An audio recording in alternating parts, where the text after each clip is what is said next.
Hola chicos, continuando con la clase de historia, vamos ahora a trabajar las fuentes. Habíamos visto en la clase anterior de, de qué se encargaba la historia, qué estudiaba y la importancia. ¿Sí? Una manera de introducción. Habíamos dicho que la historia estudiaba los procesos económicos, sociales, políticos, culturales de las distintas sociedades en los distintos periodos de toda de todo el desarrollo de la humanidad.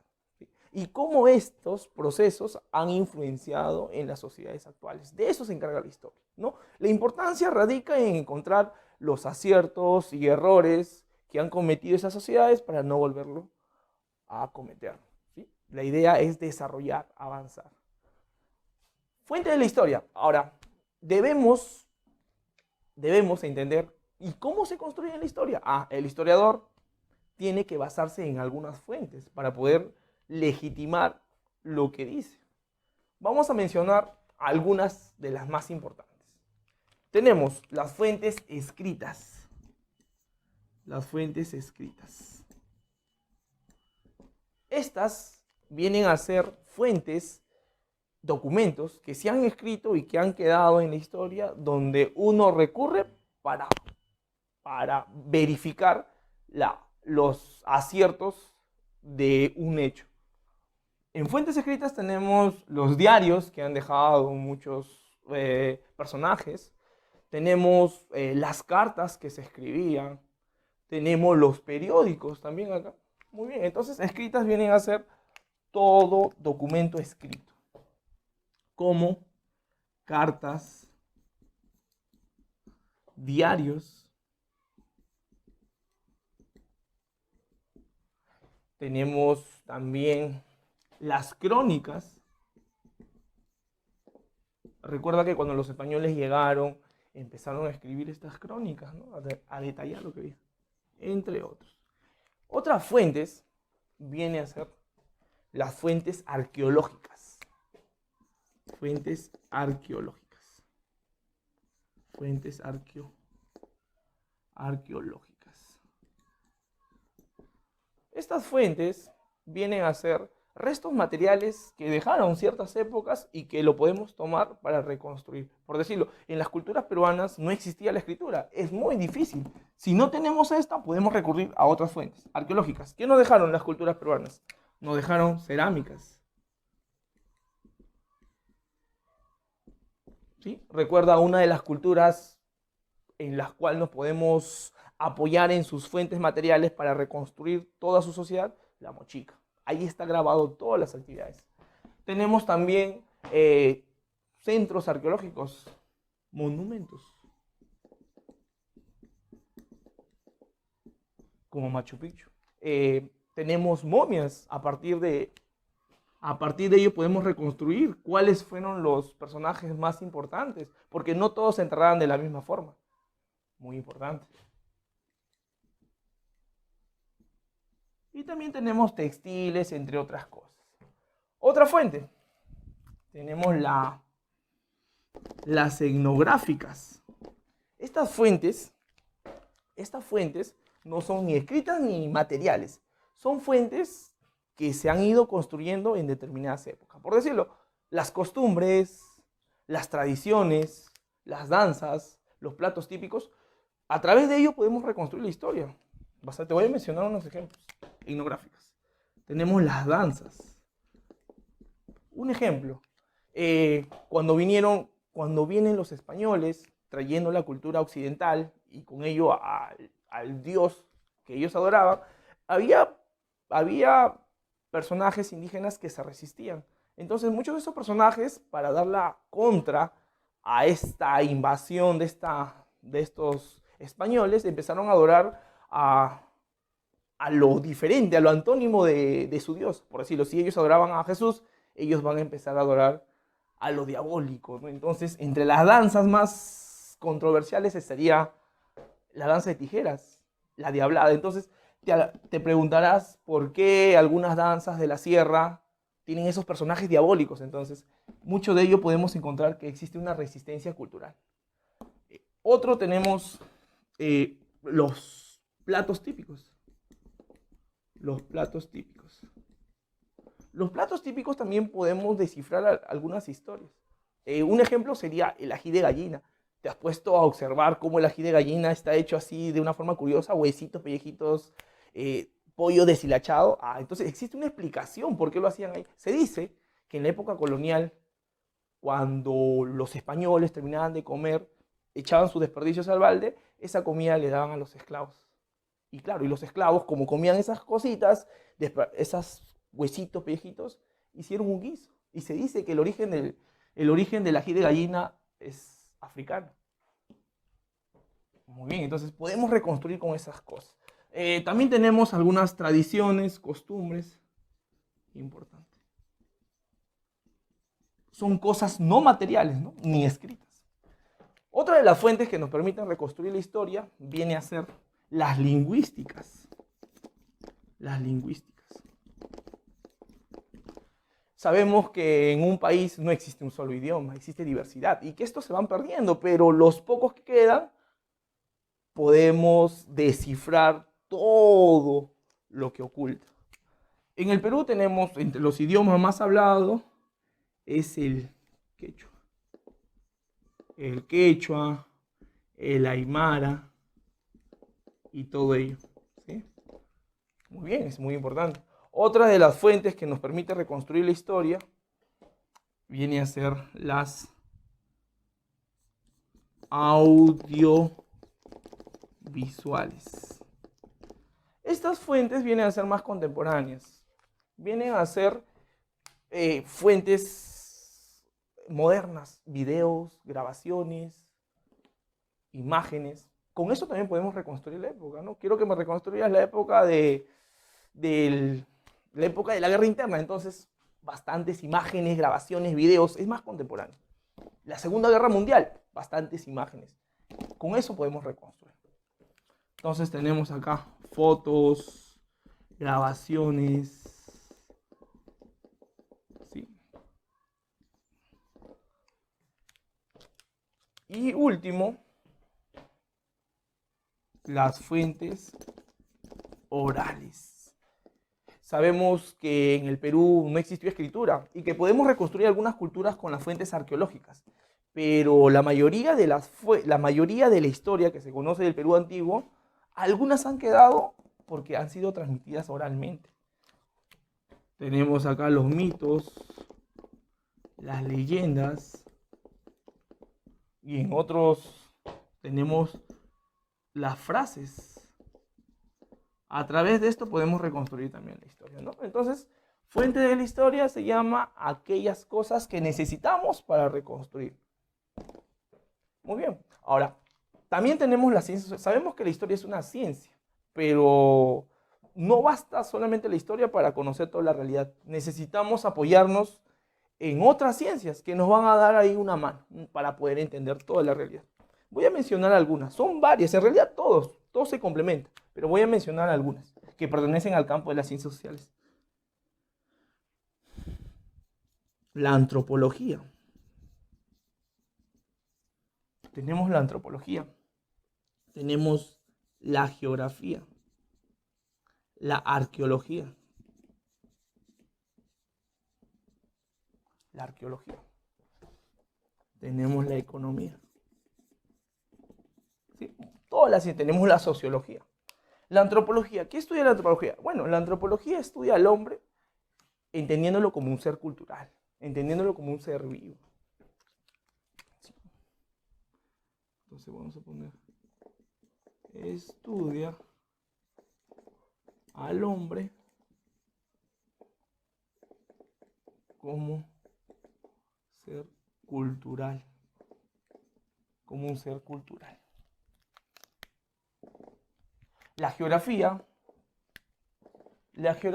estudiará cómo el hombre depende de su medio, cómo se da la relación entre hombre y su medio. Sí, sabemos que el hombre donde se encuentra no se comporta de forma distinta, entonces ¿por qué lo hace? La geografía ayuda a entender eso.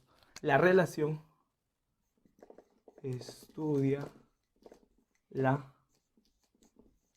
relación hombre y su medio. La arqueología trata de estudiar los restos materiales que ha dejado el hombre y con eso ayuda a entender cuál es el nivel de desarrollo que ha llegado. Y la economía estudia cómo el hombre o qué hizo el hombre para sobrevivir en determinada época. El hombre no siempre se ha dedicado a una actividad, se ha dedicado a diferentes actividades y siempre va buscando qué actividad hacer para desarrollarse. La economía trata de estudiar eso. Cómo se comporta el hombre, qué hace el hombre para sobrevivir. Muy bien. Luego tenemos las disciplinas auxiliares. Si bien las ciencias ayudan a la historia a reconstruir el pasado, las disciplinas lo que significa son las especialidades que se ha desarrollado dentro de la historia para poder entender de mejor forma el pasado. Mencionamos algunas. Tenemos la numismática. Tenemos la numismática. Es una disciplina, es una especialidad de la historia. ¿Qué estudia? Estudia las monedas antiguas. Estudia las monedas antiguas. Otra especialidad de la historia, la paleografía.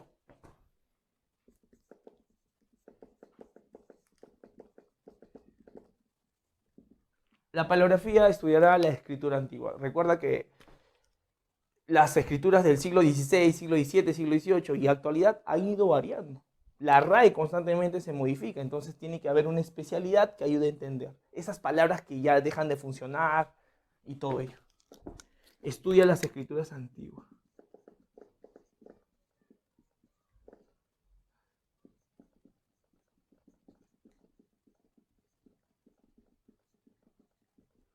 Muy bien. Luego tenemos la epigrafía. La epigrafía, que viene a ser una especialidad de la historia, trata de estudiar las escrituras, pero que no se han hecho en papel, sino las escrituras que se han hecho en cavernas, escrituras que se han hecho en huesos, ¿sí? Escrituras en papel, escrituras en restos materiales.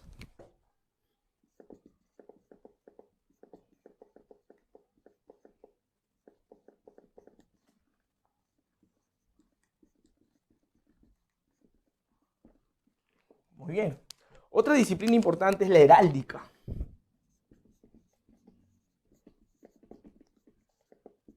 Heráldica. ¿Qué viene a ser la heráldica? Estudia los escudos antiguos. Recuerda que en la Edad Media, los ejércitos cuando se enfrentaban, los soldados siempre llevaban escudos, escudos de la realeza, de la familia que pertenecían y todo eso. Entonces, tiene que haber una disciplina que trate de estudiar qué significan esos símbolos. Muy bien. Otro tenemos la siglografía.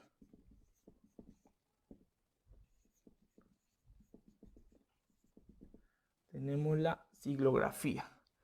¿Qué estudia la siglografía? Bueno, no todos los documentos antiguos que encuentres son válidos. O sea, tienen que tener ciertos detalles que le dan la validez. La siglografía estudia la veracidad de los sellos. Y por último, vamos a poner la paleontología. Esta estudia los restos fósiles más antiguos, ¿sí? Los seres vivos que quedaron, huesos antiguos, lo estudia la paleontología. Restos fósiles antiguos. Muy bien, chicos, estas serían las partes con respecto a las fuentes, la ciencia y las disciplinas. Ahora vamos a ver la segunda parte. Continuando con el tema de historia, vamos a desarrollar hoy día la periodificación de la historia. Para un mayor entendimiento de la historia y el desarrollo de la humanidad, diversos autores han planteado diversos criterios, utilizando diversos criterios, periodificaciones. Han dividido la historia para un mayor entendimiento, para poder ubicar a tal acontecimiento, tal hecho histórico, y se hace más fácil. ¿Sí? Entre los diversos planteamientos destacan dos. Acá lo tenemos. La periodificación clásica y la periodificación científica. ¿Sí? Hoy vamos a desarrollar estas dos periodificaciones y vamos a dar las características más importantes de esas dos. ¿Sí? Muy bien, comenzamos con el 1. Periodificación clásica, o también llamado tradicional, es más antigua que la científica. ¿Cómo ha dividido el desarrollo de la humanidad? Muy bien, primero, ellos comienzan con la invención de la escritura, desde el año 4000 antes de nuestra era. Lo vamos a escribir. Se inicia en el año 4000 antes de nuestra era. Muy importante. Esa es su fecha de inicio. Hasta el año 476.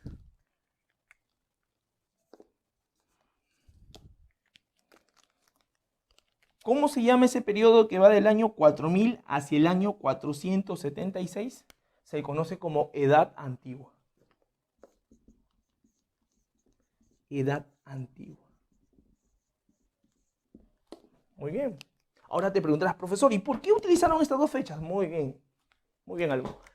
Lo que tienes que entender es que ellos toman esta fecha porque a partir de este momento se inventa la escritura, aparece la escritura en la humanidad. Es muy importante, es trascendental para el autor que plantea esto. Ahora te lo digo.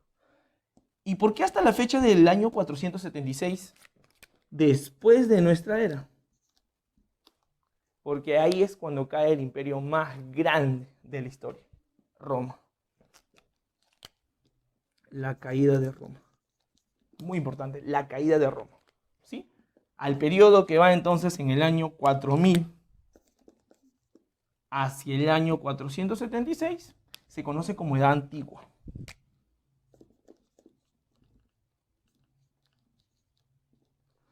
Muy bien. Ahora, al segundo periodo que va del año 476 hacia el año 1500,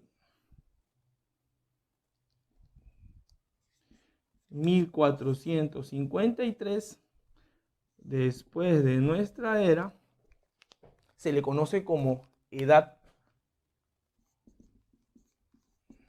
Media. Edad Media. Y te preguntarás, profesor, ¿y qué pasa en esta fecha? Cae el Imperio Bizantino. Es tomada la capital de Bizancio, que viene a ser Constantinopla, y es muy importante. ¿Por qué? Porque marca una época trascendental en la humanidad. Por primera vez se hace uso de armas de fuego. Es muy importante. Se cambia todo evoluciona. Y vamos a poner.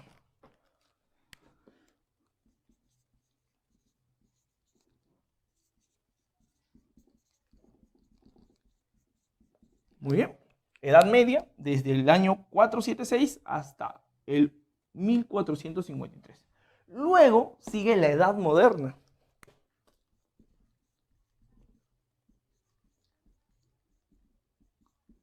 La Edad Moderna. Cuando llegan los españoles a Américas, se inicia el Renacimiento, periodo de auge de los reyes. ¿Hasta cuándo? Hasta el año 1789. Después de nuestra era. ¿Sí? ¿Qué significa? Esto significa el antes y el después del nacimiento de Cristo. Edad Moderna. Y el último periodo viene a ser la Edad Contemporánea.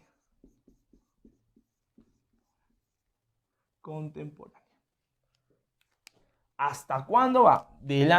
Comienza desde el año 1789 hasta la actualidad.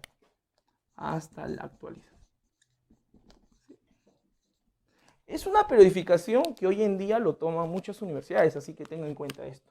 Esta es una periodificación que lo toman muchas universidades particulares, esencialmente. ¿Sí? Vamos a decir algunas características, cómo se ha ido construyendo. Primero, ¿quién es el que propuso este tipo de periodificación? El autor. El autor es Cristóbal Keller.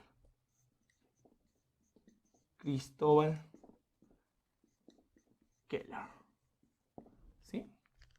¿Y en qué está basado su periodificación? Vamos a poner. Muy bien. Voy a mencionarte estas características principales. ¿Por qué se dice que esta periodificación es positivista? Porque como habrás observado, en esta periodificación enfoca bastante algo. Vamos, tú eres muy inteligente.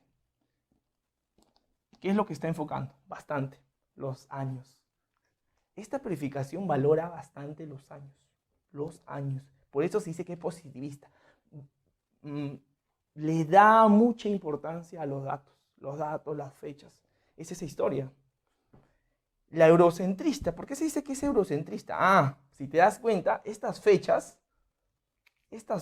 están relacionadas. Uy, acá me olvidé. Acá viene a ser un hecho importante, la Revolución Francesa. Es muy importante. Si te das cuenta, todos los acontecimientos que han sucedido, o estas fechas, están relacionadas a hechos que han sucedido en Europa principalmente. Entonces, ¿cuál es el problema con esta periodificación? Que valora bastante las culturas europeas y no toma en consideración lo que pasa en el resto del mundo. ¿Y cuál es lo malo? Te preguntarás. Lo malo es que esta periodificación solamente le importa la cultura europea. Pone por encima la civilización europea, dejando al lado a los demás. Los pone como inferiores. Y ese es el problema. Y el hecho está en la escritura. La historia comienza acá. Pero en muchas sociedades americanas la escritura no viene, incluso nunca se inventó en las culturas peruanas. Nunca se inventó la escritura. Entonces, ¿qué significa? ¿Que las culturas peruanas son inferiores a las culturas europeas? Entonces acá empieza el debate y esta periodificación ha sido muy cuestionada.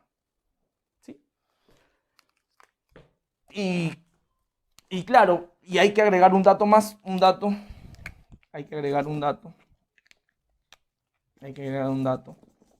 ¿Y cómo se llama lo que está antes? Si bien la periodificación comienza con la invención de la escritura, ¿cómo se llama el periodo que está anterior? Cristóbal Keller propone que este periodo anterior, el antes a la escritura, se llama prehistoria. Se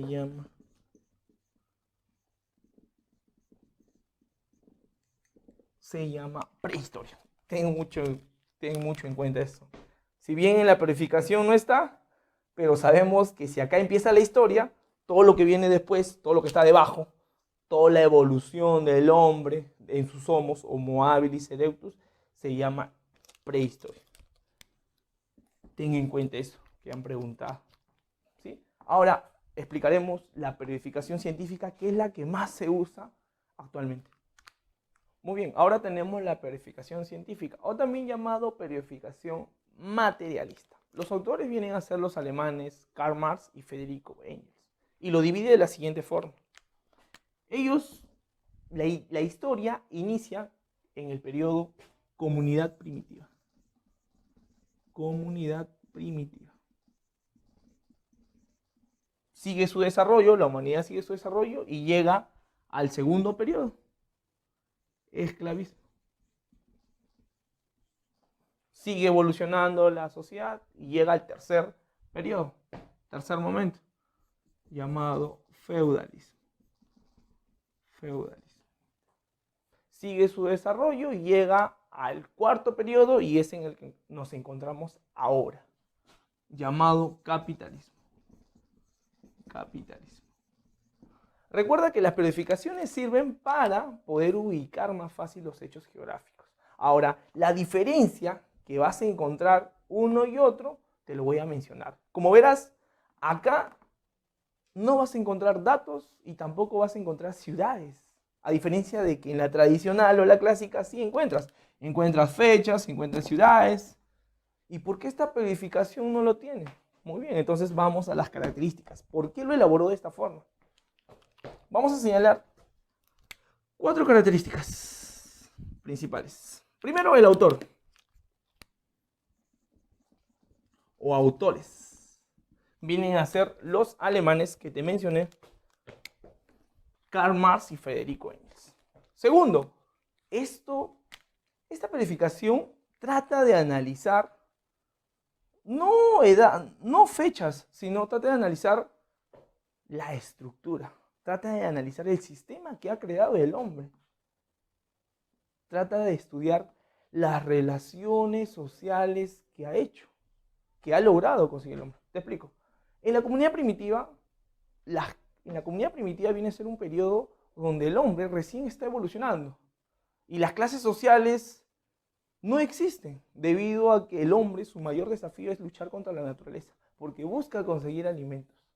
Entonces, para conseguir estos alimentos tiene que salir en grupo. Y todos tienen que trabajar. Si quieren sobrevivir, si quieren comer, tienen que trabajar en grupo. No hay clases sociales, no hay que yo no trabajo, tú sí trabajas, no existe eso. Predomina la colectividad.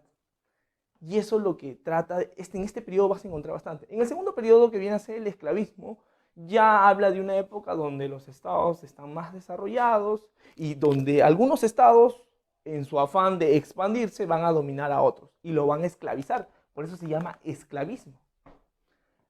En el tercer momento viene a ser llamado feudalismo. ¿Por qué? Bien, la palabra feudo está relacionado en esa época que una persona con riqueza viene a ser una persona que tiene tierras. La palabra feudo está relacionado con las tierras, con terratenientes. Y por eso el nombre. Viene a ser una persona, viene a ser una época donde las personas más ricas tenían grandes hectáreas de tierra. Y en la actualidad, capitalismo se puede entender más fácil porque ves que las personas hoy en día son empresarios, son grandes burgueses. Y hoy en día todo está relacionado al capital. Cuando una persona quiere emprender un negocio, habla de que capital. Necesito capital. Entonces, esta palabra está presente. Tenemos que entender qué es capital. ¿Sí? Esa es una próxima clase. Muy bien, entonces, básicamente lo que trata de estudiar es las relaciones y la estructura. Estudia las estructuras. Estudia las estructuras y relaciones sociales. ¿Sí? Entonces, la primera característica es esto. Estudia las estructuras y relaciones sociales. En cada época es diferente. No solamente las clases sociales que existen, sino también cómo se relacionan. Y también la forma de pensar. La idea, los valores, la idea de libertad. Hoy en día existe bastante libertad, pero eso no existía en el feudalismo. En esta época tú no podías elegir con quién te casabas. El matrimonio era algo arreglado. Son tus padres los que te imponían, eran tus familias la que te decía con quién te casabas. Entonces no existe la idea de libertad acá. Y en el esclavismo mucho menos. Un esclavo es una persona que no tiene derecho a nada, ni a su propia vida. Son épocas muy distintas. Y esto es lo que trata de estudiar. Esta periodificación, llamado científico materialista, trata de estudiar estos hechos concretos. Por eso se llama materialista. Y lo vamos a resumir en una palabra. Estudia modos de producción. Modos de producción. Esa palabra que te he puesto significa modos de producción. Sí, tenlo presente. Segunda característica. ¿Has visto estos nuditos por acá? No son cualquier nudito. Ahora te explico, no son cualquier nuditos. Esos nuditos tienen una explicación. A diferencia de esta periodificación donde te dice que la sociedad siempre avanza, esta sociedad lo que te trata de decir es que hay un momento de retroceso. ¿Qué significa retroceso? Hay un momento de crisis donde la sociedad tiene que retroceder y luego avanzar. O sea, retrocede y luego tiene que avanzar. ¿Por qué? Porque logra superar esa crisis. Crisis y se recupera. Crisis y sube. Crisis y sube. Siempre hay crisis. Hoy en día creo que eso queda entendido. Y lo voy a poner. Estudia las contradicciones. Estudia las contradicciones. Profesor, ¿qué contradicciones? Te preguntarás. Lo que te decía. En cada época existen diferentes clases sociales, por decirlo. Te menciono. Al inicio existe el hombre como tal. Como no existe clases sociales, el hombre es uno solo. Pero tiene un enemigo, que es la naturaleza. Entonces, en esta época, la contradicción viene a ser entre el hombre con la naturaleza. En el segundo momento, en el esclavismo, aparecen otras clases sociales. Debido a que acá ya aparece la famosa propiedad privada, los hombres empiezan a dividirse entre los que tienen la propiedad privada y los que no lo tienen. Entonces, en esta época aparecen las dos primeras clases sociales. El esclavista y el esclavo.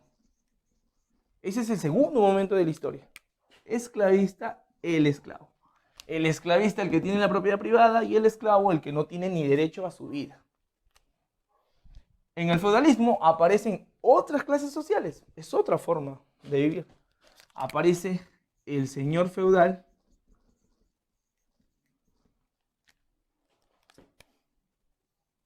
versus el siervo. Versus el siervo. El señor feudal es el que tiene la propiedad privada y en esta época se llama tierra, feudo. Y el siervo es aquel que no tiene nada, pero tiene derecho ¿a qué? A su libertad, a diferencia del esclavo. Pero esa libertad lo tiene que cambiar o tiene que negociar con el señor feudal y se vuelve un siervo, trabaja para él. Hasta hoy en día existe la palabra sirviente, viene de esa época. Segundo, en el capitalismo aparecen dos grupos sociales que hoy en día lo vemos a menudo, pero quizás el nombre no te suene. Burgués o empresario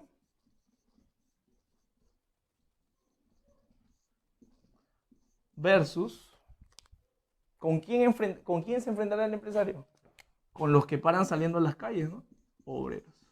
Sí. Muy bien, ahí está. Burgués y proletariado, pero quizás no lo conozcas con esos nombres, pero ahí están los segundos nombres. Empresario y obrero.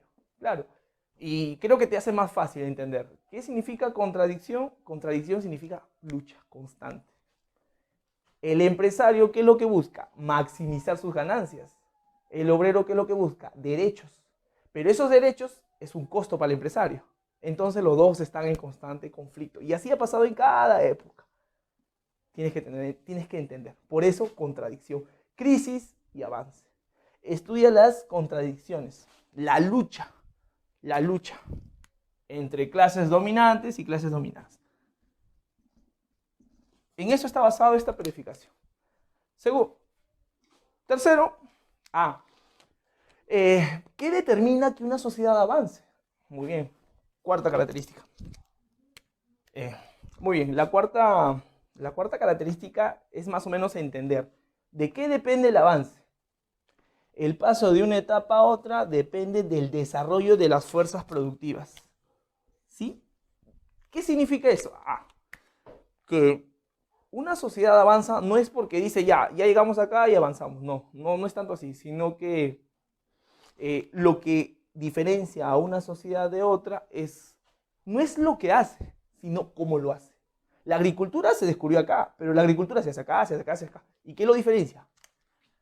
Cómo ha evolucionado la agricultura, cómo hoy en día, qué cantidad de producción se realiza. Entonces, esa cosita se llama factores productivos. ¿Por qué evolucionó tanto la agricultura?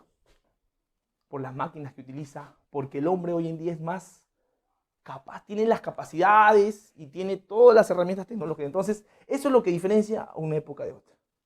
Acá se hacía minería, pero hoy en día la forma como se extrae los minerales es distinta. Entonces, factores productivos significa eso, el avance de los medios de producción. Ten en cuenta eso. Lo que diferencia una época no es lo que se hace, sino cómo se hace.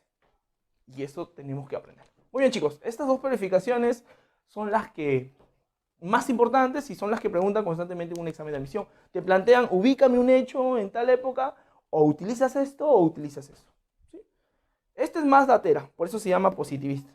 Y esta es más basado en análisis económicos, sociales, políticos y todo ello.